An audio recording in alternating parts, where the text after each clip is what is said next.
Rhea avait appris à se rendre invisible au cours de ses 7 années d'esclavage. Elle avait perfectionné l'art de se déplacer dans les mines d'argent, sans attirer l'attention des gardes ou des autres captifs. Elle gardait ses cheveux blonds platine, cachés sous un foulard gris qui tenait plus de la saleté que du tissu, sa peau pâle couverte malgré la chaleur suffocante des tunnels souterrains, et ses yeux gris-bleu fixés au sol pour que personne ne voie l'étincelle de défi qu'elle n'avait pas tout à fait réussi à éteindre. Les esclaves qui attirèrent l'attention ne survivaient pas longtemps dans la meute d'Ironwood, et Rhea avait tenu jusqu'ici en étant insignifiante, invisible, indigne d'intérêt. Ce soir-là, elle était de service d'inspection dans les mines profondes, une tâche confiée uniquement aux esclaves les plus fiables, car cela signifiait être seule dans les tunnels sombres où une évasion pouvait être possible, si l'on était assez stupide pour essayer. Rhea avait appris des années auparavant que l'évasion était une chimère.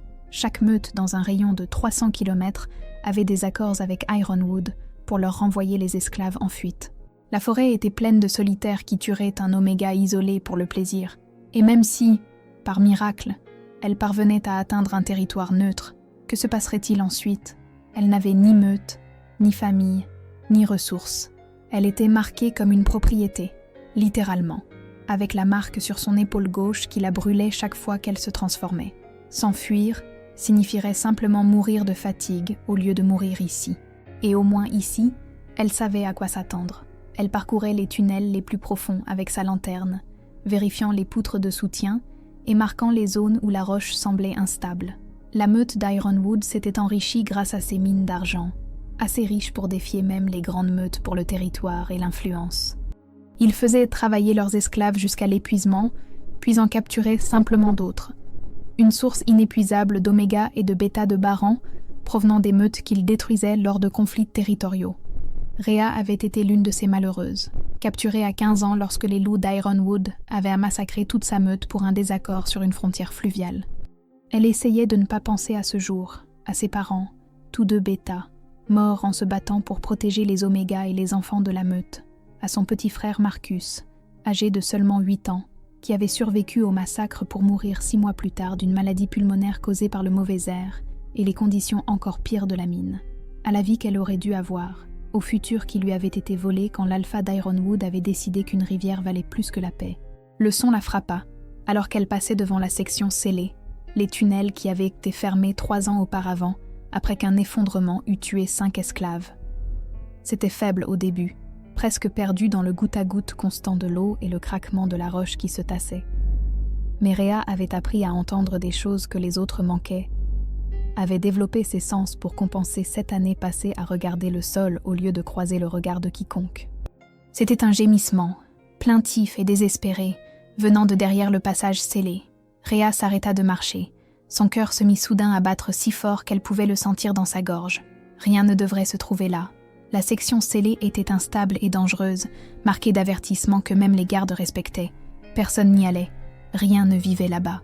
Mais ce son se fit entendre à nouveau, plus faible cette fois, et les mains de Rhea se crispèrent sur la poignée de sa lanterne. Elle devrait continuer à marcher, finir son inspection et retourner au quartier des esclaves en prétendant n'avoir rien entendu. Se mêler de ce qui ne la regardait pas était un bon moyen de finir morte, et elle avait survécu 7 ans en suivant ce principe à la lettre. Mais quelque chose dans ce gémissement appela son loup, la partie d'elle que 7 années d'esclavage n'avait pas réussi à briser complètement. La partie qui se souvenait encore de ce que signifiait appartenir à une meute, aider ceux qui souffraient, choisir la compassion même quand la survie dictait le contraire. La barricade en travers de la section scellée était vieille et mal entretenue. Les planches de bois étaient suffisamment pourries pour que Rhea puisse les écarter avec un minimum d'effort. Les gardes étaient paresseux quant à la vérification des mines profondes, convaincus que les esclaves avaient trop peur du châtiment pour explorer les zones interdites. Ils avaient généralement raison. Mais Rhea avait déjà décidé que si elle devait mourir dans ces mines, elle préférait mourir en faisant quelque chose qui comptait plutôt que de dépérir d'empoisonnement à l'argent et de désespoir. Le tunnel au-delà de la barricade était en pire état qu'elle ne l'avait imaginé, les murs montrant des fissures et le plafond s'affaissant par endroits, ce qui la rendait nerveuse. Elle avança prudemment, testant chaque pas avant d'y mettre tout son poids, tenant sa lanterne haute pour éclairer le chemin. Le gémissement se fit entendre à nouveau, plus fort maintenant, résonnant contre les murs de pierre d'une manière qui rendait impossible de déterminer exactement son origine, Mais Rhea le suivit plus profondément dans la section abandonnée, dépassant des cicatrices d'effondrement et contournant des virages qui auraient probablement dû la faire rebrousser chemin. Elle le trouva dans ce qui avait été autrefois une chambre d'interrogatoire, une pièce que les gardes avaient utilisée pour les esclaves particulièrement têtus avant que la section ne soit scellée. La pièce était petite et sans fenêtre, avec des anneaux de fer scellés dans les murs et des taches sombres sur le sol, que Rhea ne voulait pas examiner de trop près. Et au centre de cette horrible pièce, couvert de chaînes d'argent si épaisses et lourdes qu'elles semblaient peser plus qu'elle, se trouvait le plus grand loup blanc qu'elle ait jamais vu. Rhea se figea sur le seuil, la lumière de sa lanterne éclairant une scène qui lui tordit l'estomac d'horreur et de rage. Le loup était massif, mesurant facilement 1,20 m au garrot, même couché, avec une épaisse fourrure blanche qui aurait dû être immaculée, mais qui était plutôt emmêlée de sang et noircie par les brûlures là où l'argent touchait sa peau. Les chaînes s'enroulaient autour de tout son corps, du cou à la queue, des pattes au torse. Tant de couches qu'elle ne voyait pas comment il pouvait encore respirer sous ce poids. Une fumée argentée s'élevait de chaque point de contact, le métal brûlant activement la fourrure et la chair, et l'odeur de poils et de viande brûlée fit pleurer Rhea, mais ce furent les runes gravées dans les chaînes qui lui glacèrent le sang. Elle reconnut les symboles des histoires de sa grand-mère, des contes sur les anciennes magies que la plupart des meutes avaient abandonnées des siècles auparavant. C'étaient des runes de lien, destinées à empêcher la transformation et à drainer l'énergie, une magie noire interdite par le Conseil des Alphas pour sa cruauté, même pour les prisonniers de guerre. Quelqu'un n'avait pas seulement enchaîné ce loup avec de l'argent. On s'était assuré qu'il ne pourrait pas s'échapper, ni se transformer pour guérir, ni rien faire d'autre que souffrir et mourir lentement dans cette pièce oubliée. Les yeux du loup s'entr'ouvrirent lorsque sa lumière l'atteignit. Des iris bleus glaciers qui brillaient même dans la pénombre. Il la regarda avec une telle douleur et un tel désespoir que Rhea sentit son cœur se briser. Sa respiration était courte, chaque inspiration visiblement atroce, et elle pouvait voir ses côtes à travers sa fourrure brûlée. Il était là depuis des jours au moins, peut-être plus, laissé pour mort dans le noir où personne ne l'entendrait crier. Elle devrait partir, courir vers sa zone assignée et oublier qu'elle l'avait trouvé. C'était clairement un prisonnier, quelqu'un d'assez important pour mériter un tel niveau de torture, ce qui signifiait que la meute d'Ironwood le voulait mort. L'aider serait une trahison, lui vaudrait une exécution si brutale que ses 7 années d'esclavage sembleraient miséricordieuses. Mais en regardant dans ses yeux bleus glaciers, en y voyant l'intelligence, la douleur et l'espoir désespéré, Rhea découvrit qu'elle ne se souciait plus des conséquences. « Je vais t'aider », murmura-t-elle, posant sa lanterne et s'approchant lentement. « Je ne sais pas si tu peux me comprendre, mais je vais enlever ces chaînes. Tiens bon. » Le loup émit un son entre un gémissement et un pleur, ses yeux ne quittant jamais son visage. De près, il était encore plus magnifique, ses traits trop raffinés et puissants pour être ceux d'un loup normal. C'était un métamorphe. Elle en était sûre, piégée dans sa forme animale par les runes de lien, et trop faible pour se retransformer, même si la magie le permettait. Un métamorphe avec une fourrure aussi blanche et pure, une carrure aussi massive, des yeux aussi saisissants, devait appartenir à l'une des grandes meutes. Et s'il était assez important pour être torturé de la sorte, il était probablement assez important pour que sa meute le recherche. Rhea tendit la main vers la première chaîne et sentit le picotement familier dans ses paumes qu'elle avait appris à cacher depuis l'enfance. L'argent ne la brûlait pas comme il brûlait les autres loups. Sa grand-mère avait appelé cela une bénédiction de la déesse de la lune, lui avait raconté des histoires sur les bénis d'argent qui apparaissaient une fois par génération avec la capacité de manipuler le métal qui était un poison pour leur espèce. Ses parents avaient appelé cela une malédiction et lui avaient fait promettre de ne jamais le dire à personne, sachant qu'un don si rare ferait d'elle une cible pour ceux qui voudraient l'exploiter. La meute d'Ironwood ne connaissait pas sa résistance. Elle l'avait soigneusement cachée, avait fait semblant de souffrir d'empoisonnement à l'argent comme tout le monde, avait porté des gants chaque fois qu'elle travaillait près du métal. S'ils avaient su qu'elle pouvait le toucher sans se brûler, ils l'auraient fait travailler encore plus dur, probablement jusqu'à ce que l'exposition constante la tue de toute façon. Mais à cet instant précis, son secret était la seule chose qui pouvait sauver la vie de ce loup. Les chaînes étaient épaisses et lourdes, de l'argent de qualité industrielle destiné à retenir même le plus fort des métamorphes. Rhea ne pouvait pas les briser par la seule force, mais elle avait passé 7 ans dans ces mines et savait où les outils étaient à garder. Elle retourna en courant dans le tunnel principal, et attrapa un coupe-boulon dans la cage de fourniture, ainsi qu'une scie à métaux et un pied de biche. Les outils étaient lourds et maladroits, pas faits pour quelqu'un de sa taille, mais le désespoir lui donna une force qu'elle ne se connaissait pas. Elle travailla pendant 40 minutes, ses mains cramponnées et saignantes sous l'effort, la sueur coulant dans ses yeux alors qu'elle coupait, forçait et brisait chaîne après chaîne. Le loup resta parfaitement immobile, seule sa respiration laborieuse et ses gémissements occasionnels indiquant qu'il était même conscient. Rhea lui parlait pendant qu'elle travaillait, un flot constant de réconfort et d'encouragement, lui disant de tenir bon, lui promettant la liberté, le suppliant de ne pas abandonner. Elle ne savait pas s'il comprenait ses mots, mais elle ne pouvait pas travailler en silence, ne pouvait pas supporter le poids de ce qu'elle faisait sans le son de sa propre voix pour la maintenir ancrée. Les runes de lien rendèrent le travail plus difficile. Chaque chaîne qu'elle enlevait semblait être remplacée par la magie qui resserrait les restantes, comme si le sort essayait de compenser la perte. Mais Rhea était têtue, avait appris la persévérance au cours de 7 années à survivre à ce qui aurait dû la tuer, et elle refusait d'abandonner. Le loup avait assez souffert. Il méritait la liberté, méritait la chance de guérir, méritait mieux que de mourir seul dans le noir.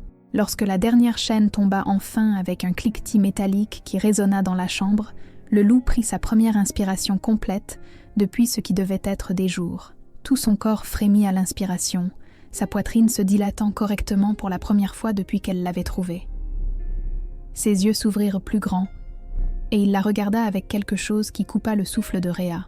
Reconnaissance, gratitude et autre chose. Quelque chose de plus profond qu'elle n'eut pas le temps d'analyser. Elle commença à rassembler les chaînes, essayant de cacher les preuves de ce qu'elle avait fait. Les gardes vérifieraient les mines dans moins de 15 minutes, et s'ils la trouvaient ici avec un prisonnier libéré, sa mort serait inévitable et atroce. Le loup devait partir, devait sortir du territoire d'Ironwood avant que quiconque ne réalise qu'il était libre. Et elle devait retourner à ses quartiers et prétendre que cela n'était jamais arrivé. « Tu dois partir », dit-elle avec urgence, reculant vers la porte. « Lève-toi, cours, va aussi loin que tu peux d'ici avant qu'il ne réalise que tu es parti. » Le loup se redressa péniblement, ses jambes tremblant violemment, sa peau brûlée fumant encore par endroits, où l'argent avait fait le plus de dégâts. Il était faible, probablement trop faible pour aller bien loin, mais elle ne pouvait pas l'aider avec ça, ne pouvait pas risquer d'être prise, ne pouvait pas jeter 7 années de survie prudente pour un étranger, peu importe à quel point son cœur lui criait de faire exactement cela. Elle se tourna pour partir, et se figea en entendant sa voix, rauque et profonde, et absolument humaine, bien que provenant de la gorge d'un loup. « Attends !» Rhea se retourna vivement, et constata que le loup n'était plus un loup.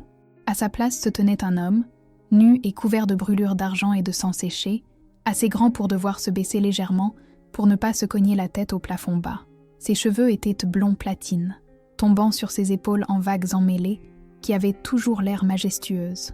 Son visage était fait d'angles vifs et d'os solides, avec une mâchoire qui aurait pu couper du verre et des lèvres tordues par la douleur. Son corps n'était que muscles, des épaules larges se rétrécissant vers une taille fine et de longues jambes, bien qu'il fût clairement sous-alimenté après des jours sans nourriture ni eau.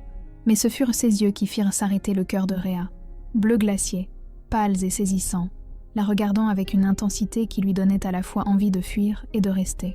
Et elle reconnut ses yeux, les avait vus dans des dessins, et entendu des cris dans les murmures terrifiés des gardes, qui pensaient que les esclaves n'écoutaient pas. Elle venait de libérer Sterling, le roi alpha de la meute de la couronne du Nord, l'alpha le plus puissant dans un rayon de 800 km, le loup qui était en guerre avec Ironwood depuis 3 ans à cause de différends territoriaux, et du refus d'Ironwood de cesser le commerce d'esclaves. Le roi qui était venu négocier un traité de paix 5 jours auparavant, et n'avait pas été revu depuis. Les gardes d'Ironwood s'étaient vantés de l'avoir capturé, de la façon dont il était entré sur leur territoire sous un drapeau blanc de trêve, et ils avaient trahi cette confiance pour le faire prisonnier, et elle venait de le libérer. Sterling fit un pas chancelant vers elle, ses jambes soutenant à peine son poids, sa main tendue comme s'il voulait la toucher, mais lui laissant le choix de s'éloigner. « Tu m'as libérée, » dit-il, sa voix rauque après des jours de cris. « Tu as touché l'argent pour me sauver. Tu as risqué ta vie pour un étranger. » Rhea recula jusqu'à ce que ses épaules heurtèrent le mur, son esprit s'emballant de panique et d'implication. « Tu dois partir, » dit-elle, forçant les mots à passer sa gorge serrée. Tout de suite, les gardes vérifient les mines profondes toutes les 2 heures. S'ils te trouvent ici, s'ils savent que je t'ai aidé, ils tueront tout le monde dans les quartiers des esclaves. Chaque Oméga, chaque enfant, tout le monde. Tu dois partir avant que quiconque ne réalise que tu es parti. Sterling secoua lentement la tête, ses yeux bleus glaciers ne quittant jamais son visage. Je ne pars pas sans toi. Tu es mienne maintenant. Par la loi de la déesse de la lune et le droit de la dette de vie, tu m'appartiens. Où je vais, tu vas. Les mots frappèrent Rhea comme un coup physique. Elle avait passé 7 ans comme une propriété. 7 ans à être possédée, contrôlée et traitée comme un objet au lieu d'une personne. Elle rêvait de liberté, de pouvoir faire ses propres choix, de n'appartenir à personne d'autre qu'à elle-même. Et cet homme, ce roi qu'elle venait de sauver, revendiquait sa possession comme si elle était un prix qu'il avait gagné. « Je n'appartiens à personne », dit-elle, sa voix tremblant de colère et de peur. « Je ne suis pas ta propriété. Je t'ai sauvé la vie parce que c'était la bonne chose à faire, pas parce que je voulais un nouveau maître. » Quelque chose vacilla dans les yeux de Sterling, une émotion qu'elle ne pouvait pas tout à fait lire. « Je ne le pensais pas comme ça », commença-t-il. Puis il vacilla sur ses pieds, ses jambes finissant par céder. Rhea bougea sans réfléchir, le rattrapant avant qu'il ne puisse heurter le sol, ses bras s'enroulant autour de sa taille, alors qu'elle essayait de supporter son poids bien plus important. Il brûlait de fièvre. Sa peau était chaude au toucher, là où elle n'était pas couverte de brûlures d'argent. Sa respiration était laborieuse. « Tu vas mourir si tu ne reçois pas d'aide, » dit-elle, ajustant sa prise pour le maintenir debout. « Peux-tu marcher ? Peux-tu atteindre la surface ?» Le bras de Sterling passa autour de ses épaules, l'utilisant comme une béquille, alors qu'il essayait de se tenir debout. « Je peux marcher, mais je ne te laisse pas ici. Si les gardes réalisent ce que tu as fait, ils te tueront. Tu viens avec moi. »« Je ne peux pas, » dit Rhea désespérément, les dents déjà vers la porte malgré ses paroles. « Les autres esclaves, ils puniront tout le monde pour ça. Ils feront des exemples. J'ai des amis ici, des gens que j'aime.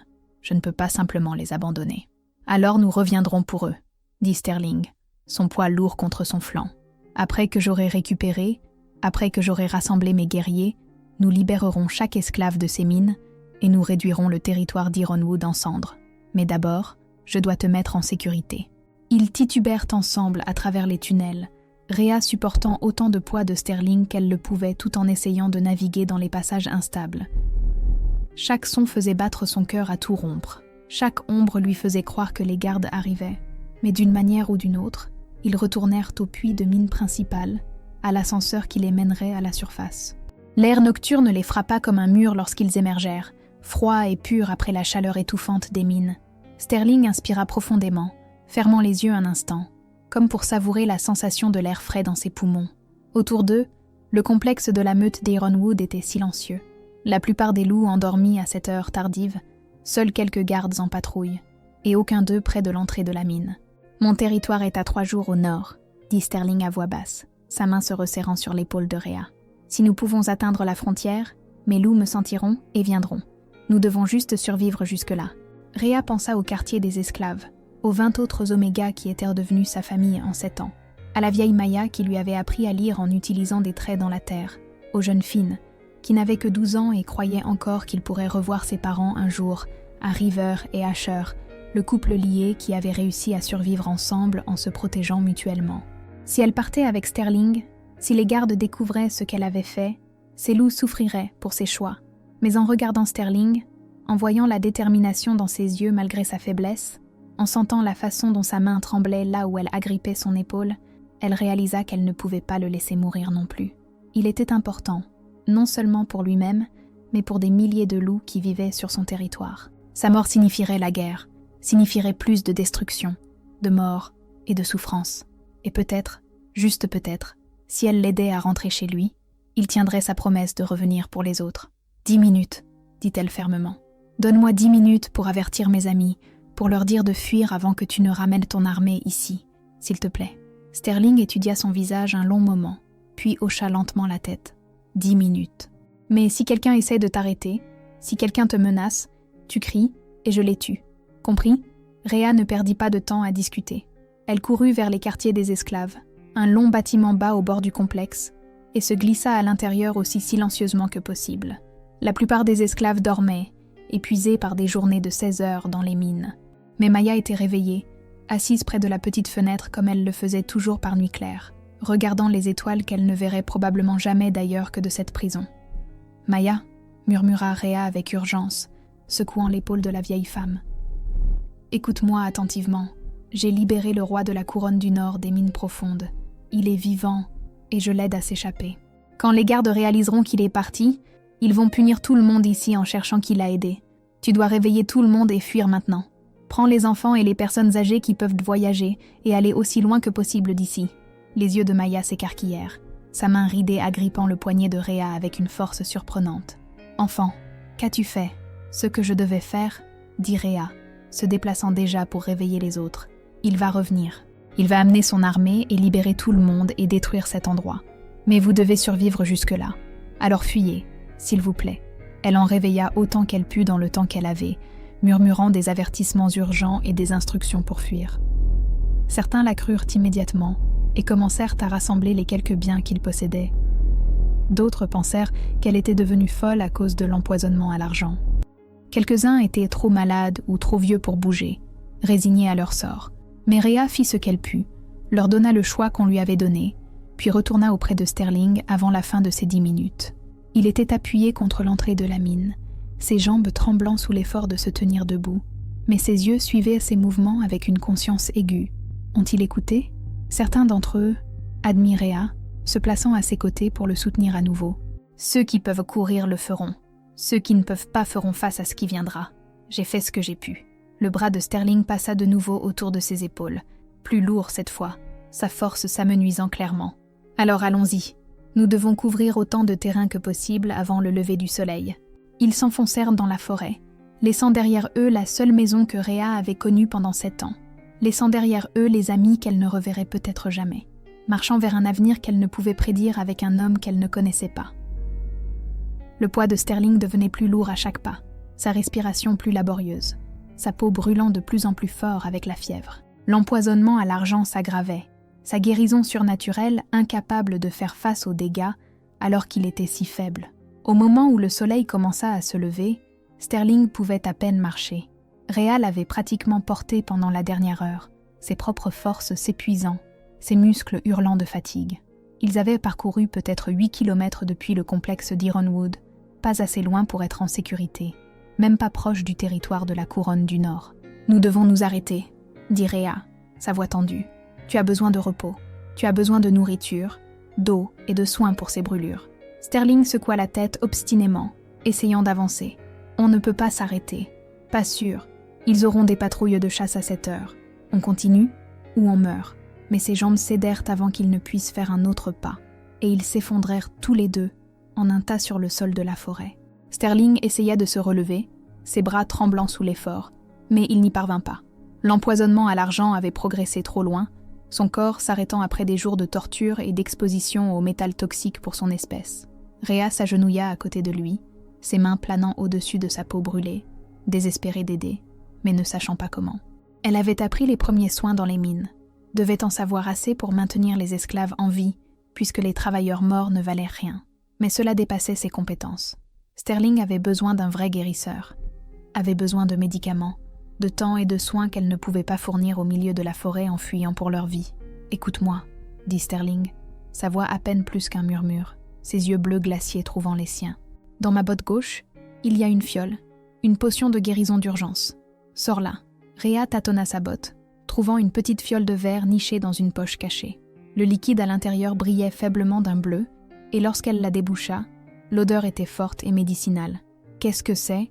De l'aconite concentré mélangé à de l'extrait d'argent, » dit Sterling, réussissant un faible sourire devant son expression choquée. « Je sais, ça ressemble à du poison, mais pour l'empoisonnement à l'argent, on combat le mal par le mal. L'aconite neutralise l'argent dans mon sang. Ça va faire un mal de chien, mais ça me maintiendra en vie assez longtemps pour atteindre mon territoire. » Rhea l'aida à s'asseoir suffisamment pour boire, soutenant sa tête alors qu'il avalait la potion d'un seul trait. L'effet fut immédiat et violent. Le corps de Sterling se convulsa, son dos s'arquant alors qu'il criait à travers ses dents serrées, et Rhea le tint du mieux qu'elle put pendant qu'il se débattait. Elle pouvait sentir l'argent être purgé de son système, pouvait voir les brûlures sur sa peau commencer à se refermer, alors que sa guérison s'activait enfin correctement. Après ce qui sembla être des heures, mais qui ne furent probablement que des minutes, Sterling devint flasque dans ses bras, sa respiration se régularisant, sa fièvre tombant. Il était encore faible, encore blessé, mais plus au bord de la mort. La potion d'urgence leur avait acheté du temps. Repose-toi, dit doucement Rhea, écartant ses cheveux platines de son visage. Juste un petit moment. Je veillerai. La main de Sterling attrapa la sienne. Sa prise était étonnamment forte pour quelqu'un qui venait de convulser. Tu m'as sauvé la vie 2 fois maintenant. Une fois dans les mines et une fois à l'instant. Je te dois tout. Tu ne me dois rien, dit Rhea, essayant de retirer sa main, mais il la tint fermement. J'ai fait ce que n'importe qui aurait fait. Non, dit Sterling, ses yeux intenses malgré son épuisement. Tu as fait ce que la plupart des gens n'auraient pas fait. Tu as tout risqué pour libérer un étranger. Tu es soit la personne la plus courageuse que j'ai jamais rencontrée, soit la plus insensée, et en ce moment, je suis trop reconnaissant pour me soucier de savoir laquelle. Ils se reposèrent pendant 2 heures, tandis que le soleil montait plus haut dans le ciel. Rhea somnola par intermittence, se réveillant en sursaut à chaque son, certaine que les groupes de chasse se rapprochaient. Mais la forêt resta silencieuse, à l'exception des oiseaux et des petits animaux. Aucun signe de poursuite pour l'instant. Soit les gardes n'avaient pas réalisé que Sterling était parti, soit ils préparaient quelque chose de plus grand qu'une simple patrouille de recherche. Quand Sterling se réveilla, il avait meilleure mine. Ses brûlures étaient toujours visibles, mais en voie de guérison, sa force revenant lentement, à mesure que son corps récupérait. Il pouvait marcher seul maintenant, bien que Rhea restât près de lui, au cas où il aurait besoin de soutien. Il se déplaçait plus vite qu'auparavant, couvrant le terrain à un rythme qui aurait été impossible avec Sterling dans son état précédent. « Parle-moi de toi », dit Sterling alors qu'il marchait, ses yeux balayant constamment la forêt à la recherche de menaces. « Comment as-tu fini dans les mines d'Ironwood ? Tu n'es clairement pas né esclave. » Rhea hésita, ne voulant pas partager son histoire, mais son ton était véritablement curieux plutôt qu'exigeant. « Ma meute a été détruite il y a 7 ans. La meute d'Ironwood voulait le contrôle de la rivière qui traversait notre territoire. Nous avons refusé de céder. Ils ont massacré tout le monde. Ils ont pris les survivants comme esclaves. »« Comment s'appelait ta meute ?»« Moonwater, » dit Rhea doucement, le nom douloureux à prononcer après si longtemps.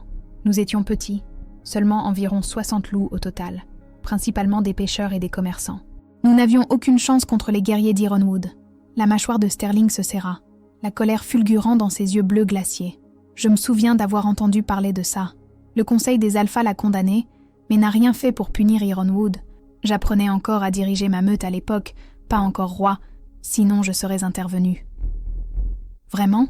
demanda Rhea, avec une curiosité sincère dans la voix. « Auriez-vous vraiment fait la guerre pour une meute de 60 loups que vous ne connaissiez pas ? » ?»« Oui, » dit Sterling simplement. « Parce que permettre à une meute d'en massacrer une autre sans conséquence crée un précédent. Parce que les petites meutes méritent autant de protection que les grandes. Parce que ne rien faire vous rend complice du crime. J'ai passé les 3 dernières années à essayer de forcer Ironwood à arrêter son commerce d'esclaves, à essayer de négocier la paix tout en me préparant à la guerre. Venir sur leur territoire sous un drapeau blanc était une erreur, clairement. Mais je devais essayer une fois de plus avant de lancer toute mon armée sur eux. Ils marchèrent en silence pendant un moment, la forêt devenant plus dense à mesure qu'ils avançaient vers le nord. Rhea se surprit à étudier Sterling quand elle pensait qu'il ne la regardait pas. Il se déplaçait avec une grâce qui témoignait d'années d'entraînement de guerrier, sa posture droite et alerte malgré sa faiblesse persistante. Il était beau d'une manière presque intimidante, trop parfait et puissant pour paraître entièrement réel, et il était le roi Alpha, souverain de l'une des plus grandes meutes de la région, une position de pouvoir et de responsabilité qu'elle ne pouvait même pas imaginer. Et il l'avait revendiquée comme sienne. La pensée lui tordit l'estomac d'émotions compliquées. Une partie d'elle était flattée, surprise que quelqu'un comme lui veuille de quelqu'un comme elle. Mais une plus grande partie était en colère, pleine de ressentiment qu'il ait déclaré sa propriété sans lui demander ce qu'elle voulait. Elle avait été une propriété pendant 7 ans. Elle n'était pas pressée de redevenir une propriété, même si le propriétaire était plus gentil que ses maîtres précédents. « Qu'est-ce que tu voulais dire ?»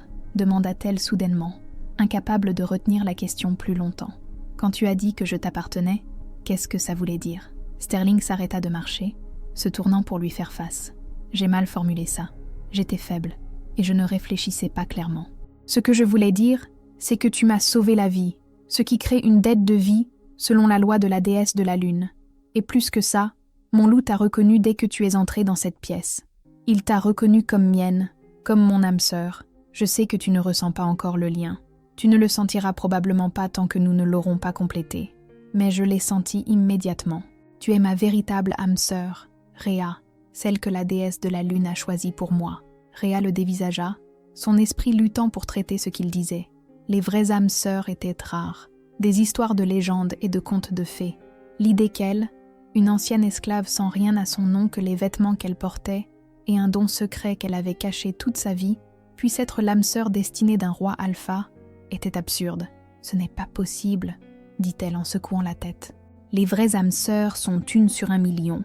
Les chances que tu aies été capturée par hasard dans les mêmes mines où j'étais détenue, que je sois celle de service d'inspection cette nuit-là, que tout s'aligne parfaitement comme ça, ce n'est pas possible.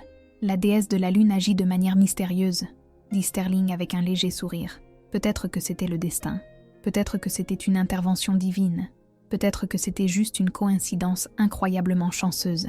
Mais ça ne change rien à ce que j'ai ressenti quand je t'ai vue. Ce que mon loup a su au moment où tu m'as touchée. Tu es mienne, Rhea, et je suis tien. Ce n'est pas de la possession. C'est un partenariat. Ce sont 2 moitiés d'une même âme qui se retrouvent enfin.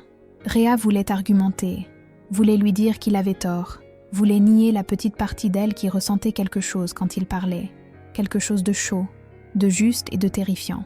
Mais avant qu'elle ne puisse dire quoi que ce soit, Sterling se tendit, ses narines se dilatant alors qu'il humait l'air. « Nous devons bouger maintenant. Des loups arrivent. Au moins 10 d'entre eux. Une partie de chasse d'Ironwood. » Ils coururent, la main de Sterling serrée autour du poignet de Rhea, alors qu'il la tirait à travers la forêt, à un rythme qu'elle n'aurait pas pu maintenir seule. Derrière eux, elle pouvait entendre des craquements dans les sous-bois, pouvait entendre les hurlements des loups à la chasse. La meute d'Ironwood avait réalisé que leur précieux prisonnier avait disparu, et ils n'étaient pas contents du tout. « Je ne peux pas leur échapper. » haleta Rhea, ses poumons en feu, ses jambes tremblantes. « Sterling, je ne suis pas une guerrière. Je suis juste une Oméga. Tu dois me laisser et te sauver. »« Pas question !» grogna Sterling, la tirant derrière un chêne massif et la plaquant contre le tronc avec son corps. « Écoute-moi très attentivement. Quand ils arriveront, je vais me transformer et les combattre. Tu vas courir vers le nord aussi vite que tu peux. Ne t'arrête pas. Ne regarde pas en arrière. Cours, c'est tout. Quand tu traverseras le territoire de la couronne du Nord, mes loups te trouveront. Dis-leur que tu es avec moi, que je t'ai envoyé. Ils te protégeront. »« Tu ne peux pas combattre 10 loups seul, » dit Rhea désespérément, ses mains agrippant ses bras. « Tu es encore faible. Ils te tueront. » Sterling sourit, et c'était une chose terrible, tout en dents et promesses de violence. « Je suis le roi Alpha, petit Oméga. J'ai affronté pire chance et j'ai gagné. Mais j'ai besoin de savoir que tu es en sécurité avant de pouvoir me concentrer sur le combat. Promets-moi que tu courras. Promets-moi que tu n'essaieras pas d'aider et de te faire tuer. » Rhea voulait refuser, voulait rester et se battre à ses côtés, même si elle n'avait aucune formation au combat et ne ferait probablement que gêner. Mais en regardant dans ses yeux bleus glaciers, en y voyant la détermination et la certitude, elle se retrouva à hocher la tête. « Je promets. Mais tu as intérêt à survivre à ça, Sterling. Je n'ai pas coupé toutes ces chaînes juste pour que tu meures dans la forêt. » Il l'embrassa alors, fort, rapide et possessif, ses lèvres s'écrasant contre les siennes dans un baiser qui lui vola le peu de souffle qui lui restait. Quand il se retira, ses yeux brillaient de la présence de son loup. « Cours, Rhea, et ne t'arrête pas avant d'être à la maison. » Puis il se transformait, son corps s'agrandissant et changeant, les os se restructurant et la fourrure poussant, jusqu'à ce que là où Sterling se tenait, se tapisse maintenant un loup blanc massif aux yeux bleus glaciers. Il était facilement 2 fois plus grand qu'un loup normal, pur muscle et puissance, et une rage à peine contenue. Il se tourna vers la partie de chasse qui approchait et hurla, un son de défi et de fureur qui résonna dans la forêt. Rhea courut. Elle courut comme elle n'avait jamais couru auparavant. Ses jambes pompant, son cœur s'emballant, des branches lui fouettant le visage et s'accrochant à ses vêtements. Derrière elle, elle entendit les bruits de la bataille, des grognements, des jappements et le craquement des os qui se brisent. Elle voulait regarder en arrière, voulait voir si Sterling gagnait, mais elle lui avait promis qu'elle ne s'arrêterait pas, et elle n'allait pas rompre cette promesse. Elle courut jusqu'à ce que ses jambes la lâchent, jusqu'à ce qu'elle s'effondre au pied d'un arbre, les poumons en feu et la vision trouble. Elle ne savait pas depuis combien de temps elle courait, ne savait pas quelle distance elle avait parcouru, ne savait pas si elle avait déjà traversé le territoire de la couronne du Nord. Tout ce qu'elle savait, c'est qu'elle n'entendait plus de combat. N'entendait rien d'autre que sa propre respiration laborieuse et les bruits normaux de la forêt. Et puis, elle entendit le grognement, bas et menaçant, venant de sa gauche. La tête de Rhea se releva brusquement pour se retrouver entourée de 6 loups massifs, tous avec une fourrure allant du gris au brun au noir, tous la regardant avec des yeux méfiants.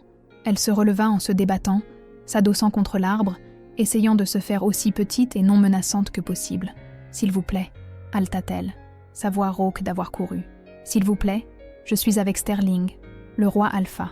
Il m'a envoyé. Il m'a dit de courir vers le territoire de la couronne du Nord et de trouver ses loups. S'il vous plaît, je ne suis pas une menace. » Le plus grand loup, une bête grise massive aux yeux ambrés, se transforma dans un mouvement fluide que Rhea envia. L'homme qui apparut était grand et large d'épaules, avec des cheveux grisonnants et une cicatrice qui descendait le long du côté gauche de son visage. Il était nu comme tous les métamorphes après la transformation, mais il ne semblait pas s'en soucier alors qu'il s'avançait vers elle. « Tu es la fille esclave, » dit-il, sa voix bourrue, mais pas méchante. « Celle qui a libéré notre roi des mines. Nous suivons son odeur depuis 1 heure, accélérant quand nous avons entendu des combats. Où est-il ?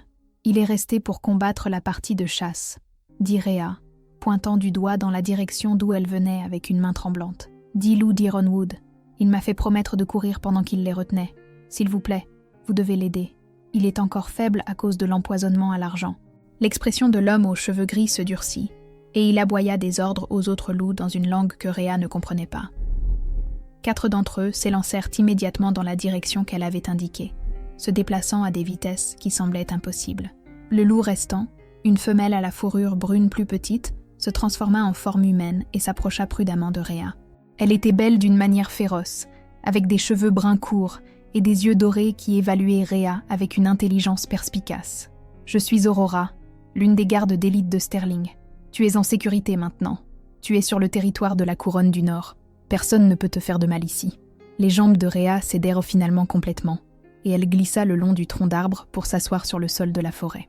Toute l'adrénaline qui l'avait fait tenir s'estompant soudainement. Est-ce qu'il va bien, Sterling ? Va-t-il survivre ? Si quelqu'un peut survivre à 10 contre 1, c'est bien notre roi, dit Aurora en s'accroupissant au niveau de Rhea. C'est l'alpha le plus fort né en 3 générations. Mais je ne vais pas te mentir. Il a disparu depuis 5 jours, et nous savons qu'il a été capturé. S'il est aussi faible que tu le dis, ce combat sera difficile. Ils attendirent dans un silence tendu, Aurora montant la garde pendant que Rhea essayait de reprendre son souffle et d'empêcher ses mains de trembler. Les minutes s'étiraient comme des heures, chaque son faisant sursauter Rhea, chaque bruit lointain lui faisant craindre le pire. Elle avait libéré Sterling d'une mort certaine, seulement pour l'envoyer dans un combat qu'il pourrait ne pas survivre. S'il mourait là-bas, ce serait de sa faute pour ne pas être resté pour l'aider, pour avoir couru comme il l'avait demandé au lieu de se battre à ses côtés. Quand les 4 loups revinrent enfin, Sterling était avec eux sous forme humaine, soutenu entre 2 de ses gardes. Il était couvert de sang, de nouvelles blessures se mêlant à ses brûlures d'argent en voie de guérison, mais il était vivant. Ses yeux bleus glaciers trouvèrent immédiatement Rhea, et il sourit. Il sourit vraiment, comme si la trouver saine et sauve valait plus que de gagner le combat. « Je t'avais dit que je survivrais », dit-il, sa voix tendue mais stable. Bien que j'admette que 10 contre 1, alors que je me remets encore de l'empoisonnement à l'argent, n'est pas une expérience que je souhaite répéter. Rhea courut vers lui, sans se soucier du sang, des gardes nus ou de quoi que ce soit d'autre que le fait qu'il soit en vie. Elle le percuta si fort que les gardes qui le soutenaient grognèrent sous l'impact. Ses bras s'enroulèrent autour de sa taille, son visage pressé contre sa poitrine. « Tu es un idiot », dit-elle, sa voix étouffée contre sa peau. Un idiot complet et total qui aurait pu mourir. Les bras de Sterling l'entourèrent, la tenant près de lui malgré son épuisement évident.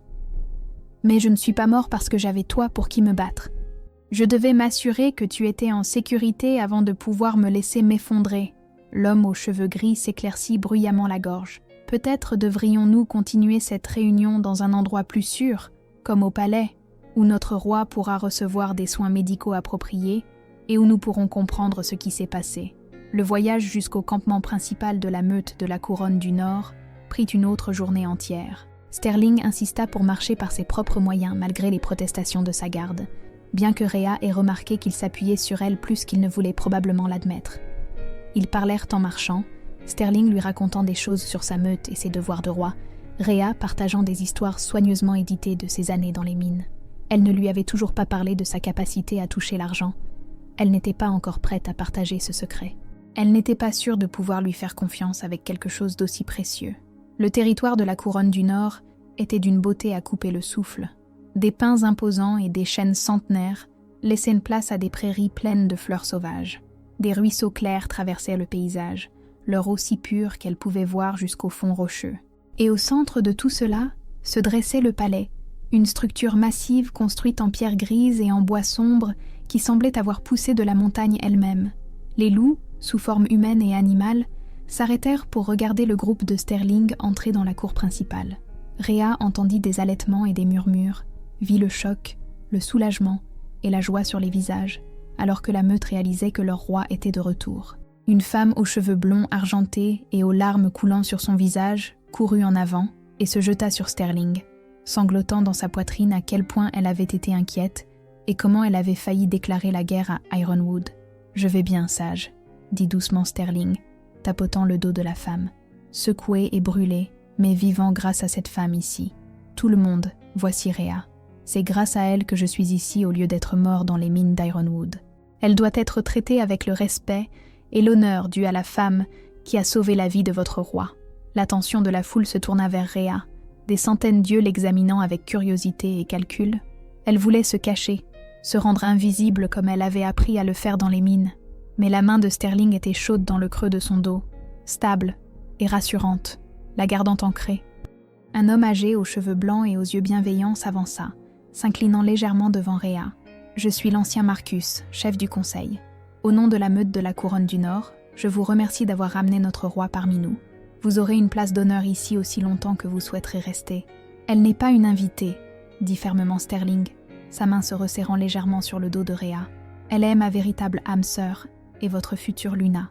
On lui donnera des appartements dans l'aile royale et elle sera traitée comme telle. » La déclaration provoqua un tumulte.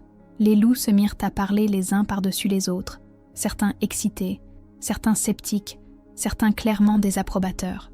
Rhea sentit son visage rougir de honte et de colère. Sterling l'avait encore fait, l'avait revendiqué publiquement sans lui demander ce qu'elle voulait, avait annoncé son statut sans son consentement. « Nous devons parler, » dit-elle doucement, juste assez fort pour que Sterling l'entende. En privé, tout de suite. Sterling a dû entendre quelque chose dans son ton, car il a hoché la tête et s'est adressé à la foule. « Je rencontrerai le conseil dans 2 heures pour faire le point. D'ici là, j'ai besoin de repos et de soins médicaux. Rompez les rangs. » Il conduisit Rhea à travers les couloirs du palais, ses gardes les suivant à une distance discrète, jusqu'à ce qu'ils atteignent une suite de chambres qui étaient clairement ses quartiers personnels. Dès que la porte se referma derrière eux, Rhea se tourna vers lui. Toute sa colère, sa peur et sa confusion refoulée éclatèrent. « Tu ne peux pas continuer à faire ça. Tu ne peux pas continuer à annoncer à tout le monde que je suis à toi sans me le demander d'abord. J'ai passé 7 ans comme une propriété, 7 ans à être possédée et contrôlée. Et je n'échangerai pas un maître contre un autre, peu importe la beauté des chaînes. » Sterling eut la grâce d'avoir l'air honteux, s'affaissant sur une chaise et grimaçant alors que ses blessures protestaient contre le mouvement. « Tu as raison. Je n'arrête pas de dire les choses de la mauvaise façon. J'essaie de te protéger en te revendiquant publiquement, alors qu'en fait, je te prive de tes choix. Je suis désolée. » Les excuses coupèrent l'herbe sous le pied de Rhea. Elle s'attendait à ce qu'il argumente, qu'il insiste sur le fait qu'en tant que roi alpha, il savait ce qui était le mieux, qu'il essaie de justifier ses actions. Son aveu immédiat de culpabilité la déstabilisa. « Je ne veux pas être revendiquée, » dit-elle, sa voix plus douce maintenant. « Je ne veux être l'âme sœur, la Luna ou la reine de personne. Je veux juste être libre de faire mes propres choix pour la première fois en 7 ans. » Sterling hocha lentement la tête. « Alors sois libre. Je te donnerai des quartiers dans l'aile des invités au lieu des chambres royales. Tu pourras aller et venir à ta guise. Aucune restriction. Tu pourras partir si tu le souhaites, bien que je préférerais que tu restes là où je sais que tu es en sécurité. Et je te courtiserai correctement comme j'aurais dû le faire depuis le début, te laisser apprendre à me connaître. Te laisser décider si tu me veux vraiment au lieu de simplement m'accepter parce que j'ai déclaré que tu étais mienne. Et si je décide que je ne veux pas de toi ?» demanda Rhea, ayant besoin de savoir. « Si j'apprends à te connaître et que je décide que nous ne sommes pas compatibles, alors quoi ? » « Alors j'accepterai ta décision et je te trouverai l'avenir que tu veux, » dit Sterling, la regardant droit dans les yeux. « Que ce soit d'une place dans cette meute en tant que guérisseuse ou guerrière, ou tout autre rôle que tu choisiras, ou un passage sûr vers une autre meute, ou des ressources pour commencer ta propre vie quelque part. Je ne te forcerai pas à être avec moi. Rhea, la déesse de la lune t'a peut-être choisi comme mon âme sœur, mais tu es toujours une personne avec son libre arbitre et ses droits. Ton bonheur compte plus qu'une quelconque prophétie cosmique. Rhea l'étudia un long moment, cherchant la tromperie ou la manipulation, cherchant le moindre signe que c'était un piège. Mais tout ce qu'elle vit fut l'épuisement, la sincérité et l'espoir. Il pensait ce qu'il disait. Il lui donnait vraiment le choix de partir. « Je resterai », dit-elle enfin. « Pour l'instant, je resterai et verrai ce qui se passe. Mais plus de revendications publiques, plus d'annonces de mon statut sans permission. Si nous allons essayer ça, nous l'essayons en tant qu'égaux, pas en tant que roi et propriété. » Le sourire de Sterling était éclatant, transformant son visage sévère en quelque chose de chaleureux et de sincère. « Égaux, je peux travailler avec ça. » Les semaines qui suivirent furent une période d'ajustement qui mit à l'épreuve la patience de Rhea et la détermination de Sterling à parts égales. Fidèle à sa parole, Sterling lui donna des appartements dans l'aile des invités et n'insista pour rien de plus que des conversations et des repas partagés occasionnels. Il était occupé par ses devoirs de roi, rencontrant son conseil au sujet de la situation d'Ironwood et se préparant à une guerre potentielle. Mais il trouvait toujours le temps de prendre des nouvelles de Rhea et de voir comment elle s'installait. La réaction de la meute à sa présence était mitigée. Certains loups étaient reconnaissants qu'elle ait sauvé leur roi et l'accueillirent chaleureusement. D'autres se méfiaient d'une étrangère élevée à une telle proéminence sans l'avoir méritée par des liens de meute ou de loyauté. Quelques-uns étaient ouvertement hostiles, en particulier les femelles non accouplées qui avaient espéré devenir elles-mêmes Luna. Rhea a gardé la tête basse et a essayé de rester en dehors de la politique de la meute, passant la plupart de son temps dans l'infirmerie, où ses connaissances médicales de base acquises dans les mines la rendaient utile. C'est dans l'infirmerie qu'elle a rencontré Willow, la guérisseuse en chef de la meute.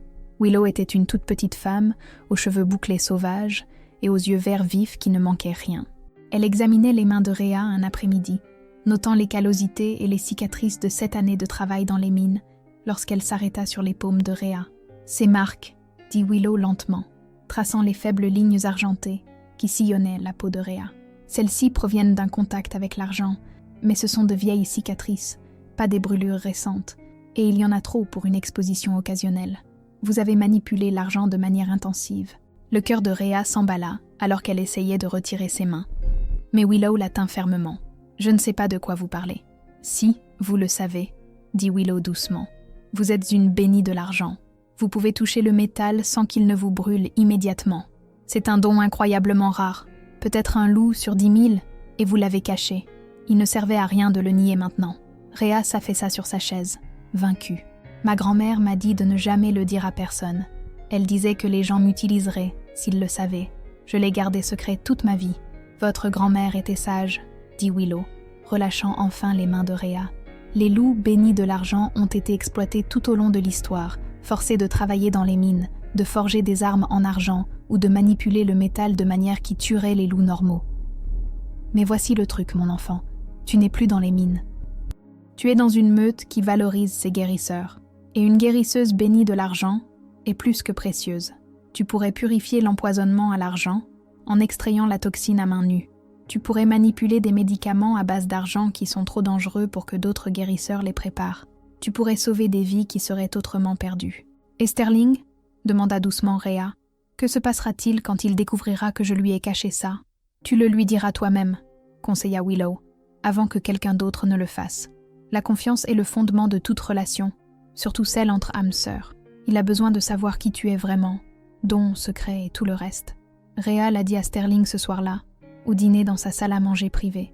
Elle avait été nerveuse à ce sujet toute la journée, répétant ce qu'elle dirait et comment elle expliquerait avoir gardé un secret aussi vital.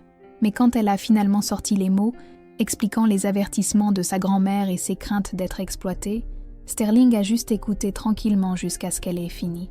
« C'est comme ça que tu m'as libérée », dit-il lentement, la compréhension naissant dans ses yeux bleus glaciers. « Les chaînes d'argent, tu les as coupées sans gants, sans protection. Tu aurais dû être brûlée à vif, mais tu ne l'as pas été parce que tu ne peux pas être brûlée par l'argent. Je suis désolée de ne pas te l'avoir dit plus tôt, » dit Rhea, ses mains se tordant sur ses genoux. « J'avais peur que tu me voies comme un outil au lieu d'une personne, que tu accordes plus de valeur au don qu'à la femme. » Sterling tendit la main à travers la table et prit ses mains dans les siennes, les tenant doucement. « Je t'apprécie, Rhea. La femme qui a tout risqué pour libérer un étranger. La personne qui a averti ses amis avant de fuir pour sa propre vie. La guérisseuse qui passe ses journées à l'infirmerie à aider les loups malades même si elle n'a pas à le faire. Ton don est remarquable. Oui, mais ce n'est pas pour ça que je te veux. Je te veux parce que tu es courageuse, compatissante, têtue et parfaite exactement comme tu es. » Quelque chose dans la poitrine de Rhea se desserra à ces mots. Un nœud qu'elle portait depuis des semaines se relâchant enfin. Elle attendait qu'il prouve qu'il était comme tous les autres hommes qu'elle avait connus. Quelqu'un qui la verrait comme une propriété, un outil ou un reproducteur. Mais Sterling n'arrêtait pas de la surprendre, de lui montrer qu'il la voyait d'abord comme une personne et tout le reste ensuite. « Merci, » dit-elle doucement, « de ne pas me faire regretter de te l'avoir dit. » Au cours des mois suivants, Rhea trouva un rythme au sein de la meute de la Couronne du Nord, qui ressemblait presque à un sentiment d'appartenance. Elle travaillait à l'infirmerie avec Willow, apprenant les techniques médicales appropriées pour compléter ses connaissances rudimentaires de la mine.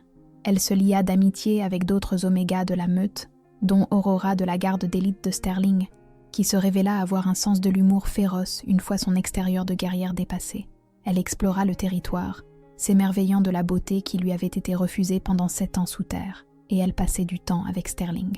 Il la courtisa comme il l'avait promis, avec patience, soin et un intérêt sincère à la connaître. Ils dînaient ensemble plusieurs fois par semaine, parlant de tout, de la politique de la meute à leur plat préféré. Il l'emmenait en promenade dans la forêt, lui montrant les coins cachés de son territoire. Il la faisait rire avec des histoires sur les frasques de sa garde d'élite et écoutait sérieusement quand elle parlait de son traumatisme passé. Elle se surprit à tomber amoureuse de lui malgré tous ses efforts pour ne pas le faire. Tomber amoureuse de la façon dont il traitait tout le monde dans sa meute avec respect, quel que soit leur rang. Tomber amoureuse de la façon dont il passait des heures à jouer avec les louveteaux dans la cour, son personnage de roi digne disparaissant au profit d'une joie enfantine. Tomber amoureuse de la façon dont il la regardait, comme si elle était la personne la plus fascinante qu'il ait jamais rencontrée. Mais elle avait toujours peur de trop faire confiance, de donner à nouveau à quelqu'un du pouvoir sur elle, de perdre la liberté qu'elle commençait à peine à goûter.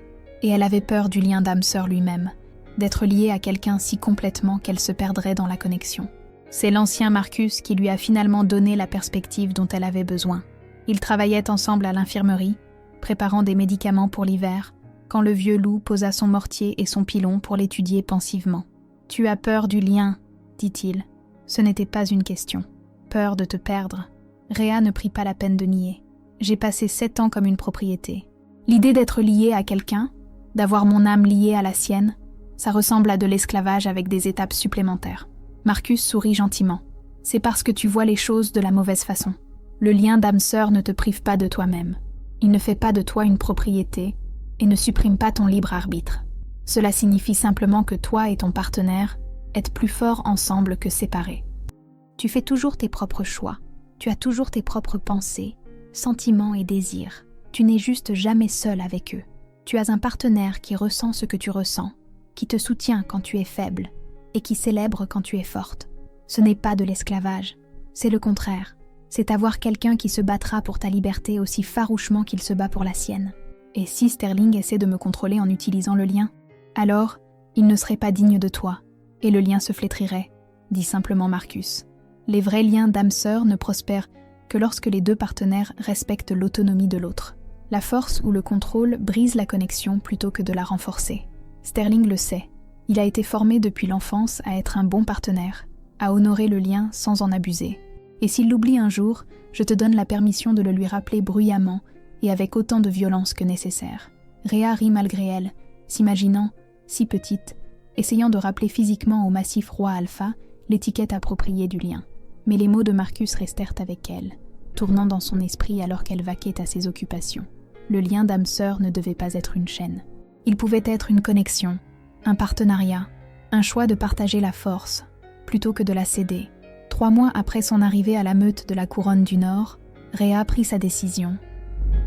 Elle trouva Sterling dans son bureau, enseveli sous des papiers liés aux tensions persistantes avec la meute d'Ironwood. Il leva les yeux quand elle entra, un sourire illuminant immédiatement son visage, d'une manière qui fit battre son cœur. « Hé !» dit-il, mettant de côté son travail pour lui accorder toute son attention. « Est-ce que tout va bien ?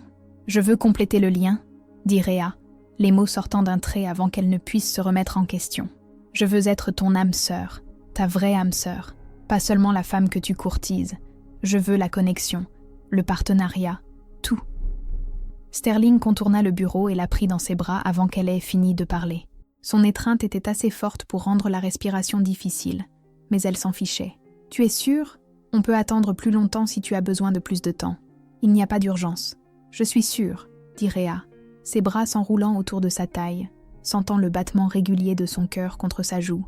« Je suis sûre parce que tu as passé 3 mois à prouver que tu me vois comme une personne, pas comme une propriété. Parce que tu m'as donné de l'espace quand j'en avais besoin et du soutien quand je l'ai demandé. Parce que chaque jour, tu choisis de respecter mon autonomie, même quand il serait plus facile de simplement commander l'obéissance. Je te fais confiance, Sterling. Je nous fais confiance. Alors, oui, je suis prête. » La cérémonie d'union eut lieu sous la pleine lune 3 jours plus tard, en présence de toute la meute de la couronne du Nord. Rhea portait une robe de soie blanche que Willow lui avait confectionnée, simple et élégante, et qui ne ressemblait en rien au haillon qu'elle avait porté dans les mines. Sterling portait des robes de cérémonie aux couleurs de la meute, argent et bleu, ressemblant en tout point au roi puissant qu'il était. Lorsqu'ils échangèrent leurs vœux devant la meute et la déesse de la lune, promettant de s'honorer et de se protéger mutuellement, d'être partenaires en toutes choses, de se choisir chaque jour pour le reste de leur vie, Rhea sentit quelque chose en elle changer et se stabiliser, comme une pièce qui avait toujours manqué s'emboîtant enfin. Sterling la marqua le premier, ses dents s'enfonçant à la jonction de son cou et de son épaule, dans une morsure de revendication qui aurait dû faire mal, mais qui envoya plutôt un plaisir fulgurant à travers tout son corps. Le lien d'âme-sœur se mit en place comme un élastique qui avait été trop tendu et qui se relâchait soudainement. Elle pouvait sentir Sterling dans son esprit, pouvait sentir son amour et sa dévotion, et un soulagement immense qu'elle l'ait choisi.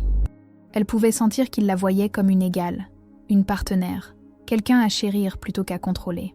Puis ce fut à son tour de le marquer, ses dents beaucoup plus petites trouvant le même endroit sur son cou.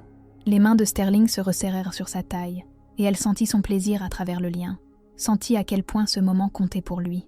Quand elle se retira, leurs regards se croisèrent, et elle vit son propre émerveillement se refléter dans son regard bleu glacier. Ils étaient liés, vraiment, complètement liés. 2 âmes unies par le choix et la bénédiction de la déesse de la lune. La meute hurla son approbation, le son résonnant à travers la forêt et sur tout le territoire. Un chant de joie, de célébration et de nouveaux commencements que Rhea sentit jusqu'au plus profond de ses os.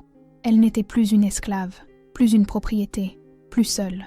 Elle était la Luna de la meute de la couronne du Nord, l'âme sœur d'un roi alpha qu'il aimait, et, enfin libre. Mais la célébration fut interrompue par une agitation au bord de la clairière.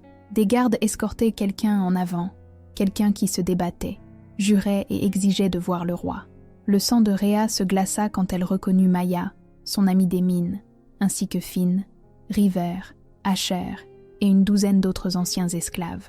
Ils se sont présentés à la frontière en demandant l'asile, rapporta l'un des gardes. Ils disent qu'ils sont des amis de la Luna et qu'ils doivent voir le roi immédiatement. Sterling regarda Rhea, qui hocha rapidement la tête. Ce sont les esclaves que j'ai prévenus quand j'ai aidé Sterling à s'échapper. Laissez-les passer. Maya s'avança en titubant, des larmes coulant sur son visage buriné. Rhea, merci à la déesse de la lune. Nous avons fui comme tu l'as dit, nous nous sommes dispersés dans la forêt. La plupart d'entre nous ont été repris en quelques jours, mais certains d'entre nous ont réussi à atteindre un territoire neutre. Nous essayons de venir ici depuis 3 mois, d'essayer de te trouver, d'essayer de nous mettre en sécurité. La meute d'Ironwood se prépare à la guerre. Ils rassemblent des alliés, renforcent leurs forces. Ils ont l'intention d'attaquer la couronne du Nord pour te punir d'avoir libéré leurs prisonniers et pour punir Sterling de les avoir humiliés. Le bras de Sterling se resserra autour de la taille de Rhea, protecteur et possessif. Laissez-les venir, nous serons prêts. Et Maya, c'est bien ça? Vous et vos amis êtes les bienvenus ici. Vous êtes des loups libres maintenant sous ma protection. Personne ne vous réduira plus jamais en esclavage. Les mois qui suivirent furent tendus, les 2 meutes se préparant à un conflit inévitable. Mais Sterling tint sa promesse de secourir les esclaves, toujours piégés sur le territoire d'Ironwood. Il envoya une équipe des forces spéciales, dirigée par Aurora et incluant Rhea, qui insista pour y aller malgré les protestations de Sterling, pour infiltrer les mines et libérer autant de captifs que possible. La mission de sauvetage fut dangereuse et chaotique, et tout aurait pu mal tourner. Mais la connaissance de Rhea de la configuration de la mine fit la différence, et sa capacité à manipuler les chaînes d'argent permit de libérer les esclaves plus rapidement que prévu. Ils firent ressortir 47 loups cette nuit-là, les menant vers la liberté, tandis que les forces d'Ironwood se dépêchèrent de réagir. La guerre éclata finalement, brutale, sanglante et nécessaire. Mais la meute de la couronne du Nord se battit avec la droiture de loup, défendant les innocents, et lentement, d'autres meutes se joignirent à leur cause, dégoûtées par le commerce d'esclaves d'Ironwood et le traitement des captifs. Quand la poussière retomba enfin, l'alpha d'Ironwood était mort, sa meute dispersée et dissoute, et son territoire divisé entre les meutes qui s'étaient battues pour le libérer. Des années plus tard, lorsque d'anciens esclaves venaient chercher conseil ou espoir auprès de la Lunarea, elle souriait et leur racontait son histoire. Comment elle avait coupé les chaînes d'argent d'un loup mourant qui s'était avéré être un roi. Comment elle avait choisi la liberté plutôt que la sécurité. Comment elle avait couru vers un avenir qu'elle ne pouvait prédire. Comment elle avait réappris à faire confiance après des années d'abus. Comment elle avait accepté l'amour sans renoncer à son autonomie. « J'ai été une propriété pendant 7 ans, leur disait-elle en prenant leurs mains dans les siennes. Je pensais que je ne serais jamais libre, que je ne serais jamais plus qu'un outil à utiliser et à jeter. Mais la déesse de la lune avait d'autres plans. Elle m'a donné un don qu'on m'avait appris à cacher et une chance de l'utiliser pour quelque chose de bien. Elle m'a mené à un roi qui m'a vue comme une personne avant de me voir comme une âme sœur. Elle m'a appris que le bon partenaire ne vous prend pas votre liberté. Il se bat pour la protéger. Elle leur présentait Sterling, toujours grand et puissant, la regardant toujours avec le même amour et le même respect qu'il lui avait témoigné depuis le début. Il aurait pu commander mon obéissance, expliquait-elle. En tant que roi alpha, il avait le droit de me revendiquer comme propriété selon les anciennes lois de la meute, mais il a choisi le partenariat à la place. Il a choisi de me courtiser et d'attendre mon consentement. Il a choisi de respecter mon autonomie, même quand il aurait été plus facile de simplement prendre ce qu'il voulait. C'est comme ça que vous savez que vous avez trouvé la bonne personne. Elle vous rend plus fort, pas plus faible. Elle vous libère plutôt que de vous piéger. Et ces anciens esclaves quittèrent sa présence en se tenant plus droit, croyant un peu plus fermement qu'ils méritèrent le respect, le partenariat et l'amour, que leur passé ne définissait pas leur avenir, que quelque part, il pourrait y avoir un roi, agenouillé, enchaîné, attendant qu'il le libère. Si vous avez apprécié cette histoire, veuillez vous abonner à la chaîne pour plus de récits de romances de loup-garou, mettant en scène des alphas puissants, des omégas déterminés et un amour qui surmonte même les circonstances les plus sombres. Activez la cloche de notification pour ne jamais manquer une nouvelle vidéo. Laissez un commentaire ci-dessous pour me dire ce que vous avez pensé de l'histoire de Rhea et Sterling et quel genre de romance de loup-garou vous aimeriez voir ensuite. Votre soutien compte énormément et m'aide à créer plus de contenu comme celui-ci. Merci d'avoir lu et à la prochaine fois.